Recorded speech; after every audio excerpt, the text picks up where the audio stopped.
ప్రముఖ సీరియల్ నటి ఐశ్వర్యపై ఆమె భర్త సంచలన ఆరోపణలు చేశారు. ప్రస్తుతం ఈ ఇష్యూ అంతా కూడా చాలా వైరల్ గా అవుతుంది. ప్రస్తుతం ఐశ్వర్య వాళ్ళ ఇంట్లో ఉన్నాం, మనం చూస్తున్నాం.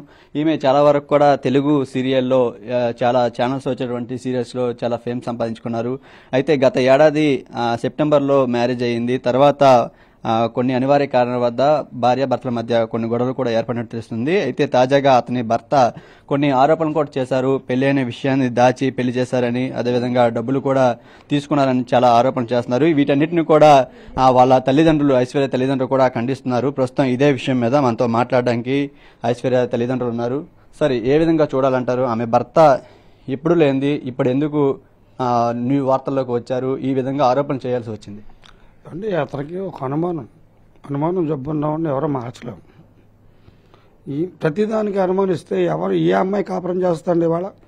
ఇప్పుడు ప్రతి మహిళ కూడా బయటికి వెళ్ళి ఏదో జాబ్ చేస్తుంది, రకరకాల ప్రాబ్లమ్స్ ఫేస్ చేసి వస్తున్నారు. అందరూ కూడా ఇంటికి వచ్చిన తర్వాత ఇలాగ అనుమానం చేసి, అనుమానం పెట్టి ఇలా గొడవలు పెట్టుకుని ఇలా దూరంగా ఉన్నారు. కౌన్సిలింగ్ ఇప్పించాం, ఒక లాయర్ని పెట్టి 2 సార్లు కౌన్సిలింగ్ ఇచ్చాం. ఒకటి సింగిల్గా వాళ్ళందరికీ కౌన్సిలింగ్ ఇప్పించాం, నెక్స్ట్ ఫ్యామిలీకి కౌన్సిలింగ్ ఇచ్చాం. వాళ్ళు 5 వచ్చారు, మేము 5 వచ్చి కౌన్సిలింగ్ తీసుకున్నాం. ఇదంతా అయిపోయిన తర్వాత ఇక్కడ పెందుర్తి పోలీస్ స్టేషన్లో కేసు కూడా ఉంది. ఆ అమ్మాయి ఇక్కడి వరకు నేను రాలేను, అస్తమానం నా వర్క్ పరంగా నాకు అక్కడ బిజీగా ఉన్నానని చెప్పి హైదరాబాద్లోనే కేసు పెట్టుకుంది. కేసు పెట్టుకున్న తర్వాత ఆ పిఎస్ నుంచి అస్తమానం అతను కాల్స్ వెళ్తున్నాయి. ఇతను వెళ్ళకుండా ఈ ఎలిగేషన్స్ అన్ని చేస్తే చట్టం నుంచి తప్పించుకుందామని చూస్తున్నాడు. వెళ్ళమనండి, అతని దగ్గర ఏం ప్రూఫ్స్ ఉంటాయి పట్టుకుని పిఎస్కి వెళ్ళి ఈ మీడియా వాళ్ళు ఎంతవరకు ఒకరోజు చూపిస్తారు, 2 రోజులు చూపిస్తారు, 3 రోజులు చూపిస్తారు. 4వ రోజు అయినా పోలీస్ స్టేషన్కి వెళ్లాల్సిందే కదా. వెళ్ళమానండి, తన దగ్గర ఏం ప్రూఫ్స్ ఉన్నాయో పట్టుకుని వెళ్ళి ప్రూఫ్ నిరూపించుకోమానండి. సార్, అతను చెప్తుంది ఏంటంటే పెళ్లి అయిన విషయం, ఇదివరకే ఆమెకు పెళ్లి అయింది, ఆ విషయాన్ని దాచిపెట్టి ఇలా పెళ్లి చేశారు. అంతేకాకుండా ఇలా చెప్తున్నారు. నేను చెప్తాను అదే అండి. అతను అనుమానం పక్షి, ఇదంతా ఏం లేదు, అంతా ఫేక్. ఇది ఏమున్నా అతని దగ్గర ఉంటాయి కదా. ఇప్పుడు ప్రతి మాట మాట్లాడంటే దానికి ప్రూఫ్ ఉండాలి కదా, ఉండాలా లేదా? ప్రూఫ్ పట్టుకుని వెళ్ళమనండి. అతను ఏదో ఒక ఫోటో చూపించి ఏ ఫోటో వెళ్ళమనండి. ఇప్పుడు మనం అందరం 5 ఇక్కడ ఉన్నాం. ఫోటో మా మిస్సెస్ పక్కన మీరు నుంచి ఫోటో తీసేసుకుంటే అయిపోయిందా? పార్టీ అన్నాక మ్యారేజ్ పార్టీ. ఇప్పుడు పిల్లలు ఈరోజు అందరూ చదువుకున్న పిల్లలు బర్త్డే పార్టీలో చేసుకుంటారు, అందరూ గ్రూప్ ఫోటో దిగుతారు. దానిలో నుంచి కట్ చేసిన ఫోటో తెచ్చి ఇతను ఎలిగేషన్ చేస్తున్నాడు. సార్, ఇది లవ్ మ్యారేజా లేదంటే అరేంజ్ మ్యారేజ్ చేసుకున్నారా? ఎక్కడైనా సార్? ఇక్కడేనండి, వైజాగ్. ఎలా సంబంధం కుదిరింది? మాకు కాపీ మోటార్ మీద నుంచి వచ్చిందండి. మేము అందచందాలు చూడలేదు. మా అమ్మాయికి వదిలేసాం. ఇది కూడా మేము, అమ్మాయి నీకు ఇష్టం అయితే మేము ముందుకు వెళ్తాం, లేకపోతే లేదంటే లేదు. అందచందాలు ఏముంది, ఇవాళ బోర్డు చూస్తున్నాను నేను బయట, ఏం చేస్తున్నారు, ఇలాగే గొడవలు జరుగుతున్నాయి అని చెప్పేసి అమ్మాయి మా కుటుంబం మంచిదైతే ఓకే అని ముందుకెళ్ళింది. వెళ్ళిన తర్వాత మేము కూడా మ్యారేజ్ చేయడం జరిగింది. ఇక్కడ ఫంక్షన్ కూడా చేసాం, అన్ని గ్రాండ్గా చేసాం. అన్నీ చేసిన తర్వాత ఆయన లేనిపోయిన ఎలిగేషన్ చేస్తున్నాడు. అతని దగ్గర ఏ ఎలిగేషన్ అయితే చేశాడో ప్రతి ఒక్క ప్రూఫ్ పోలీస్ స్టేషన్ సబ్మిట్ చేయాలి. ఈరోజు ఎలిగేషన్ చేసేసి ఊరుకుంటానంటే కాదు. రేపు పొద్దున పోలీస్ స్టేషన్లో ప్రతి టీవీలో ఏం స్క్రోలింగ్ అయిందో అది చూసి అది అడుగుతారు కదా ఎలిగేషన్. దీని ప్రూఫ్ ఏది చూపించమనండి. ప్రూఫ్ చట్టం ఎవరికి చుట్టం కాదు. ఎవరు తప్పు చేస్తే వాళ్ళే శిక్షిస్తుంది. చూపించమనండి అతని ప్రూఫ్స్. వెళ్ళమనండి పోలీస్ స్టేషన్కి. మేడం, మీరు చెప్పండి. అంటే లాస్ట్ ఇయర్ మ్యారేజ్ అయిందని చెప్తున్నారు. లాస్ట్ ఇయర్ సెప్టెంబర్లో మ్యారేజ్ అయింది. తర్వాత అక్టోబర్లోనే వీళ్ళిద్దరి మధ్య గొడవలు అయ్యాయని చెప్తున్నారు. ఈ విషయంలో ఎందుకు గొడవలు అయ్యాయి ఏంటి?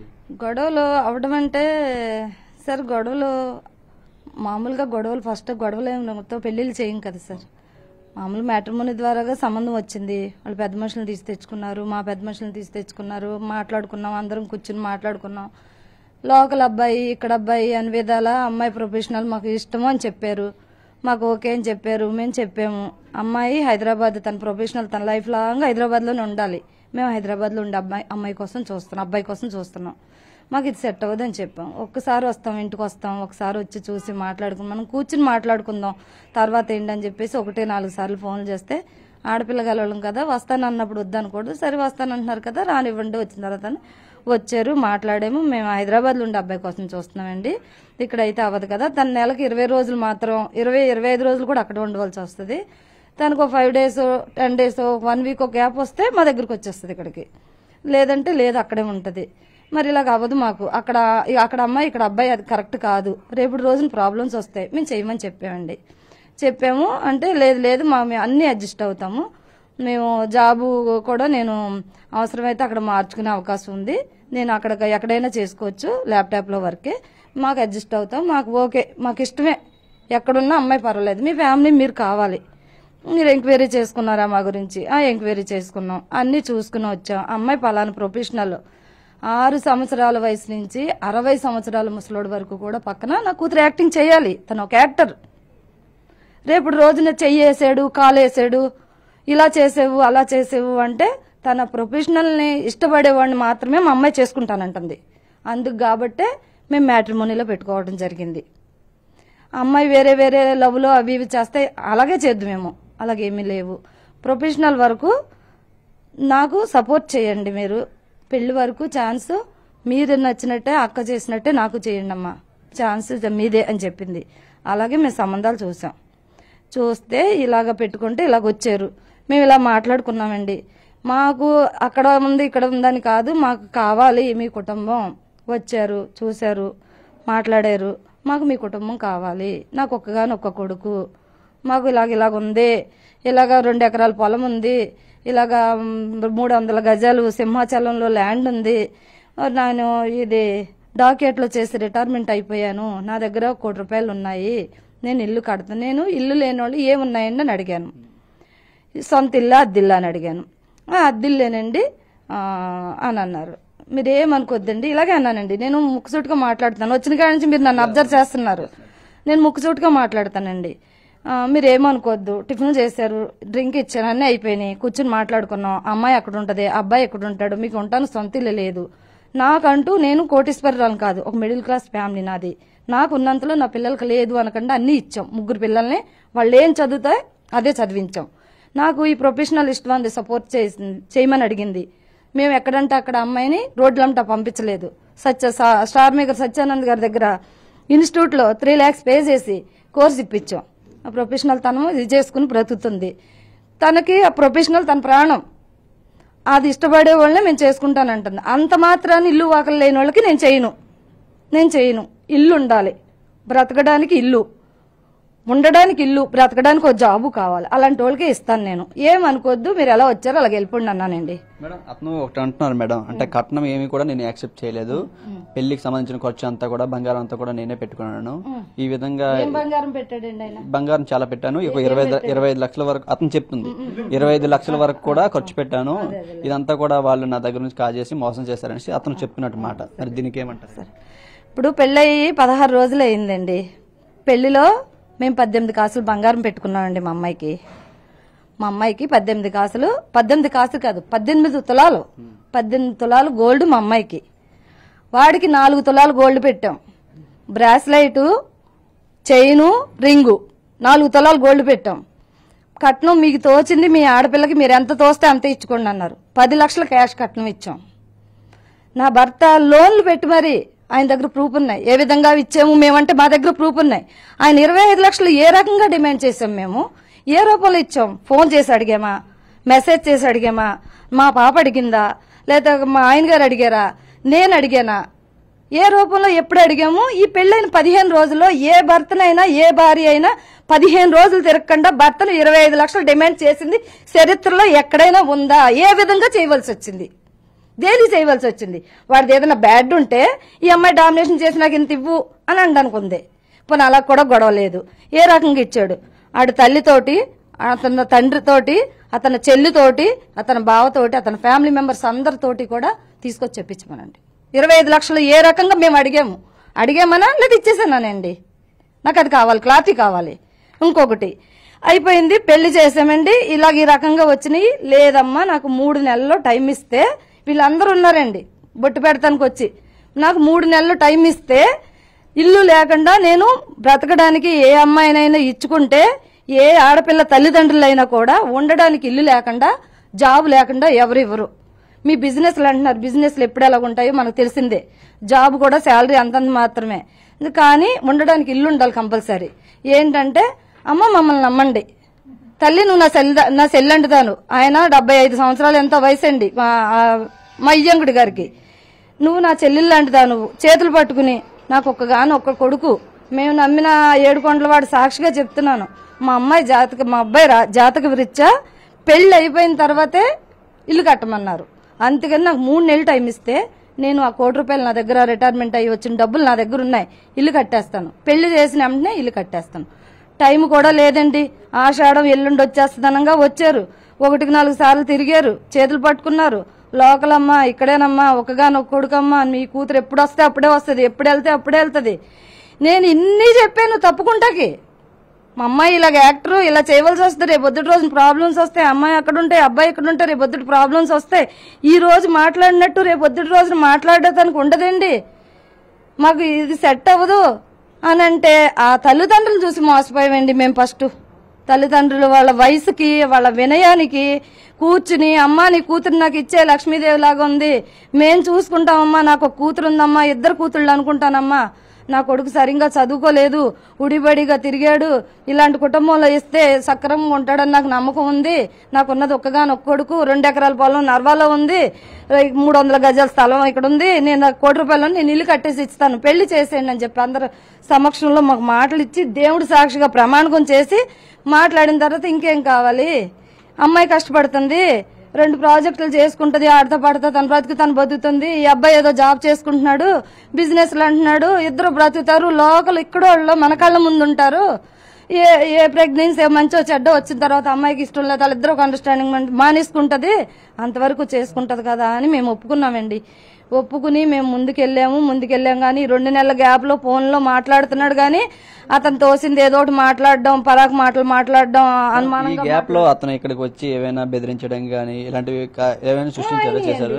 పెళ్లి అయిందండి. పెళ్లి అయిపోయిన తర్వాత 16వ రోజున పెళ్లి అయిందండి. ఫస్ట్ నైట్ అయిపోయింది, తెల్లారు మూడో రోజు అయిపోయిన కాడ నుంచే స్టార్ట్ చేశాడండి. ఆ అబ్బాయి మైండ్ సెట్ ఏంటంటే అబ్బాయి ఏ ఉద్దేశంతో చేసుకున్నాడు అనేది మాకు పెళ్ళైన 5వ రోజున చెప్పేసాడండి అమ్మాయికి. మా అమ్మాయి మాకు చెప్పలేదు. ఏ ఉద్దేశం అంటే, నాకు సెలూన్ ఉందని చెప్పాను కదా, ఆ సెలూన్ ని నేను స్పా చేద్దాం అనుకుంటున్నాను, నువ్వు ఒక సెలబ్రిటీవ్, నాకు సపోర్ట్ చేస్తే నువ్వు నేను చెప్పినట్టు వింటే నువ్వు సీరియల్ అవి ఏం చేయనవసరం లేదు, ఎక్కడికి వెళ్ళొద్దు, ఇక్కడే ఉండి చూసుకోవచ్చు. నువ్వు సెలబ్రిటీవ్ కాబట్టి నేను సెల్యూన్ ని స్వా చేస్తే, స్వా అంటే అదేంటో మరి మాకు తెలీదు, అది చేస్తే విఐపీస్ వస్తారు, బిజినెస్ బాగుంటది, నువ్వు నాకు సపోర్ట్ చేయన్నాడు. అప్పుడే ఈ అమ్మాయి ఇది చేసుకుని గొడవ పడింది. ఆ రోజు నుంచి గొడవలు అవుతున్నాయండి. పెళ్ళైన 3వ రోజు కాడి నుంచి గొడవలు అవుతున్నాయి, ఒకటి బయటపడుతున్నాయి. అబ్బాయి నైజం పెళ్లి వరకు ఆ 2 నెలల్లో కాముగా ఉన్నారండి. మేము ఏదడితే అమ్మాయి షూటింగ్ మాందో, అమ్మాయి ప్రొఫెషనల్ ఇష్టం అంటే ఓకే చెప్పారండి. మేము పెళ్లి ఎలాగంటే అలాగే ఓకే చెప్పారండి. అన్ని ప్రతిదీ ఫంక్షన్ మేము ఇక్కడ చేసుకుంటామంటే వద్దన్నారు, మళ్ళీ చేసుకోమన్నారండి. ప్రతిదీ మేము ఏదంటే అది చెప్పిన వాళ్ళు పెళ్లి అయిపోయిన కాడి నుంచి మొత్తం మారిపోయినాయండి. మేడం, ఇప్పుడు ఇంకొక వ్యక్తి పేరు కూడా తీసుకొస్తున్నారు. రమేష్ అనే, హైదరాబాద్ లో రమేష్ అనే ఒక రియల్ ఎస్టేట్ ఎవరైతే రియల్టర్ ఉన్నారో అతనితో ముందుగానే పెళ్లి అయిందని చెప్పి ఒక ఫోటోని ఆయన చూపించి ఈ విధంగా ఆరోపణలు చేస్తున్నారు. అందులో ఎంతవరకు వాస్తవం? అతనికి మ్యారేజ్ అయ్యి 2 బిడ్డల తండ్రి అండి. ఆయన రమేష్ అనే వ్యక్తికి పెళ్లి అయ్యి 2 బిడ్డల తండ్రి అండి. అతను మా ఫ్యామిలీ ఫ్రెండ్ అండి, మా ఆయన గారి ఫ్రెండ్ కొడుకండి. నా కొడుకు ఆయన రియల్ ఎస్టేట్ చేస్తుంది, నా కొడుకు అతని దగ్గరే వర్క్ చేస్తున్నారండి. మా ఫ్యామిలీ ఫ్రెండ్స్. మా పెళ్లికి పిలిచాం. ఇప్పుడు వేరే సంబంధాలు ఉంటే అకేషన్లకు పిలవం కదా, ఎవరైనా మాంసం తిని బొయ్యకులు మెళ్ళ వేసి తిరుగుతారండి. పెళ్లికి పిలిచాం, అందరూ చూసారండి.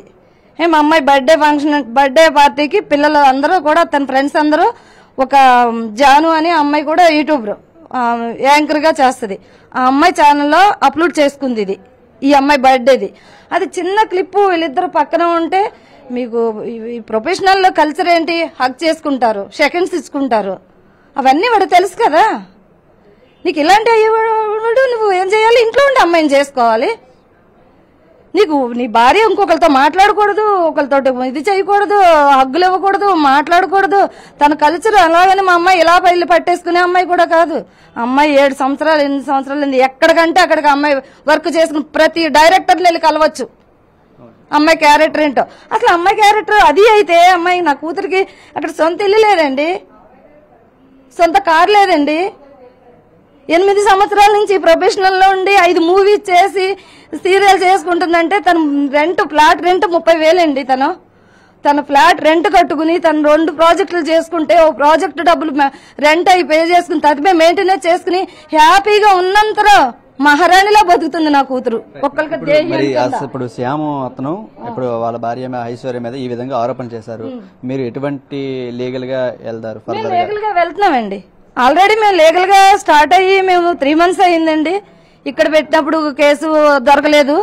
లేదు అమ్మాయికి ప్రొఫెషనల్ పరంగా షూటింగ్స్ ఉంటాయి, అతమాన్ రావడం ఇక్కడ పిలిస్తే ఆ 4 రోజులు తిరిగినా రాలేదండి. ఒకసారి దొరికాడు. అది వాళ్ళు వెళ్ళి పట్టుకొచ్చారు. ఇక్కడ పెడితే ఇక్కడ బెందుర్తి పోలీస్ స్టేషన్ పెడితే వాళ్ళు వెళ్ళి పిలుచుకొచ్చారు. 4 రోజులు 6 రోజులు చూశారు. 6 రోజులు కూడా దొరకకపోతే వాళ్ళు వెళ్ళి పట్టుకొచ్చారండి. పట్టుకొచ్చి వార్నింగ్ ఇచ్చారు. ఇలాంటి అమ్మాయి నిన్ను పెళ్లి చేసుకుని ఇన్ని రోజులు ఇంత తక్కువ టైంలో ఇలాంటి బండబూతులు మాట్లాడి ఇలాంటి అసభ్యకరమైన మాటలు మాట్లాడుతూ ఇలా అనుమానిస్తే ఏ ఆడపిల్ల కాపురం చేస్తుంది అని చెప్పి వార్నింగ్ ఇచ్చి పంపించారండి. అయిపోయింది. మేము కంప్లైంట్ పెట్టుకున్నాం, లాయర్ని పెట్టుకున్నాం, అడ్వకేట్ని పెట్టుకున్నాం. అడ్వకేట్ని పెట్టుకుంటే ఆవిడ ఏం చేశారంటే సరే ఈ అబ్బాయి మైండ్ సెట్ ఏంటో ఏమో అర్థం కావట్లేదు, గంటకోటి మాట్లాడుతున్నాడు. ఈ సెకండ్ మాట్లాడిన 2వ సెకండ్ నికరం ఉండదండి. ప్రతిదీ ఆడియో వీడియో. అబ్బాయి మీరు పెళ్లి చేసిన తర్వాత కట్నం కింద ఏమైనా ఇచ్చామండి. మేము 10 లక్షల కట్నం ఇచ్చామండి. 10 లక్షల కట్నం ఇచ్చాం. 18 తులాలు బంగారం పెట్టాం. ఆ అబ్బాయికి 4 తులాలు బంగారం పెట్టాం. 2 లక్షల ఆడబడుసులకు ఇచ్చినాం. సకల లాంఛనాలు సారీ అన్ని పెట్టామండి. మేము పెళ్లి కాకుండా పెళ్లి ఇద్దరం కలిపి చేసామండి. లక్కీ ఫంక్షన్ హాల్లో మేము సపరేట్ గా మేము మళ్ళీ ఇంకో ఫంక్షన్ చేసామండి. ఇప్పుడు మరి శ్యామ్ దగ్గర నుంచి మీరు అంటే విడాకులు మీ అమ్మాయికి విడాకులు కావాలని కోరుకుంటున్నారా, లేదంటే మళ్ళీ తిరిగి ఇచ్చేయాలనుకో భార్యాభర్తలుగా ఉండాలనుకో? మనిషి జన్మ ఎత్తిన ఒక ఆడపిల్ల, సరైన తల్లిదండ్రులకు పుట్టిన ఒక ఆడపిల్ల ఎవరైనా సరే ఆత్మాభిమానం చంపుకుని తన మీద చెడు అంటగట్టిన మనిషితోటి ఏ ఆడపిల్ల కాపురం చేయకూడదు కూడా. నేను చెప్తున్నా ఒక ఆడదానిలాగా. అంతకు మించిన ఆత్మ గౌరవమే లేదు. చచ్చిపోవటం బెటర్ ఆ క్షణాన్ని. నా ఉద్దేశం ఏంటంటే అది కాబట్టి మేము ఇలా స్టాండ్ తీసుకున్నాం. ఈ క్యారెక్టర్ అనేది మారదు. ఈడు అనుమానం ఏ జబ్బుకైనా మెడిసిన్ ఉంది, అనుమానం అనే జబ్బుకి మెడిసిన్ లేదు. రేపొద్దుటే కడుపు కాలో వస్తే ఆ పిల్లలు పుట్టబోయే పిల్లలు నరకం అనిపించాలి. కనిపించిన తల్లిదండ్రులు మేము నరకం అనిపించాలి. పెళ్ళైన 15 రోజులకి 16 రోజులకి సొంత తోడబుట్టినతోటి అనుమానం అంట కట్టిన బెడ్రూమ్ లో తమ్ముడు అక్క ఉంటే ఎవడో ఉన్నాడని చెప్పి ప్రూఫ్ చూపించకుండా అన్ని ఛానల్లో చెప్తున్నారు తప్ప ప్రూఫ్ చూపించమనండి. అక్కడికి ఏం కావాలి? సరే మంచి అమ్మాయి కాదు వదిలేయచ్చు కదా, ఏం చేద్దామని రోడ్డెక్కాడు. మేము కంప్లైంట్ పెట్టాం కదండి. అక్కడ అటెండ్ అవ్వాలి కదా. అక్కడ పెట్టుకున్నాం, లాయర్ మాట్లాడుకున్నాం. ఆవిడ 2 కౌన్సిలింగ్లు ఇచ్చారు. నెలల టైం ఇచ్చాము. అయిపోయింది. February 14th మొన్న అక్కడికి వెళ్ళి పిల్లని గిఫ్ట్ అని చెప్పి ఒక డ్రెస్ ప్యాక్ చేయించుకుని అక్కడ కూడా బ్లేడ్ పట్టుకుని వెళ్ళి యాసిడ్ బాటిల్ జేబులో పెట్టుకుని అమ్మాయిని కలవాలని చెప్పి ఫ్రెండ్స్ దగ్గరికి వెళ్ళి ఏం చేద్దామని నా కూతుర్ని నువ్వు అందగత్తవు, నువ్వు ఇదైపోతున్నావా అని అందరిని నేను ఏం చేస్తానో చూడు అన్ని ఉన్నాయండి. ఆడియో వీడియో రికార్డులు వాడు మాట్లాడి అన్ని ఉన్నాయి మా దగ్గర. ఇంత డైరింగ్ గా ఒక ఆడదాన్ని ఇంట్లో ఉండి హౌస్ వైపునండి నేను రందాన్ని నేను మాట్లాడతానంటే 4-5 నెలలుగా ఒక తల్లిదండ్రులుగా మేము ఎంత కుమిలిపోతున్నామో. పెళ్ళైన 16 రోజులకే సర్వం కోల్పోయి మా బిడ్డ జీవితాన్ని మా అమ్మల్ని రోడ్డు మీదకి లాగేస్తున్నందుకు మీ మీడియా సమక్షంగా మీరేం చేయగలరు అనేది వాడు ఇదవుతే మీకు అందరికీ నేను ఒక్కడే చేస్తున్నాను. నా మాట మీరు తప్పు అనుకోండి. నేను ఏమన్నానో నాకే నాకు తెలియట్లేదు. అతను పోలీస్ స్టేషన్ కి సరెండర్ అయ్యేలాగా చేయండి దయచేసి. మేము న్యాయంగా అక్కడ పోరాడుకుంటాం.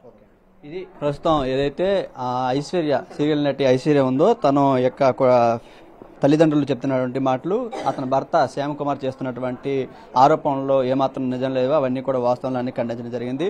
దీని మీద ఫర్దర్ గా లీగల్ గా పూర్తి స్థాయిలో చర్యలు తీసుకుంటామని కూడా వాళ్ళు చెప్తున్న పరిస్థితి కనిపిస్తుంది. కెమెరామెన్ శ్రీధర్తో చిరంజీవి NTV విశాఖ నుంచి.